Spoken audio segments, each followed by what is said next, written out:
በጤናማ አመጋገብና የአካል እንቅስቃሴ በማድረግ የስኳር በሽታ መከላከል እንደሚገባ የስኳር ህሙማን ማህበር ገለጸ። የዓለም የስኳር ህመም ቀን በተለያዩ የግንዛቤ ማስጨበጫ ዝግጅቶች በአዲስ አበባ ተከብሯል። ዳንኤል ብዙአየሁ የዓለም የስኳር ህመም ፌዴሬሽን መረጃ እንደሚያሳየው በአሁኑ ጊዜ በዓለም ላይ 246 ሚሊዮን ሰዎች ከስኳር ህመም ጋር ይኖራሉ።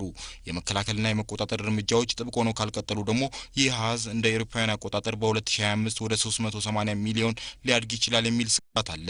የስኳር ህመምን ለመቆጣጠር ዓላማ በማድረግም የዓለም የስኳር ህመም ቀን በአዲስ አበባ ተከብሯል።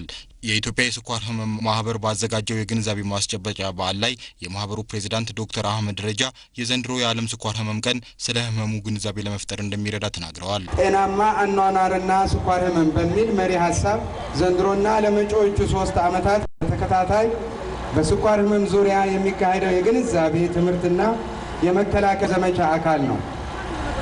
ለዘንድሮ የተመረጠው ቁልፍ መልእክት ደግሞ ጤናማ አመጋገብ ከቁርስ ይጀምራል የሚል ሲሆን ጤናማ አመጋገብ በአጠቃላይ ጤናማ ቁርስ ደግሞ በተለይ የስኳር ህመምን በመከላከልም ሆነ በመቆጣጠር ረገድ ሚናው ከፍተኛ መሆኑን ለህብረተሰቡ ለማስገንዘብ ታስቦ የታቀደ ነው።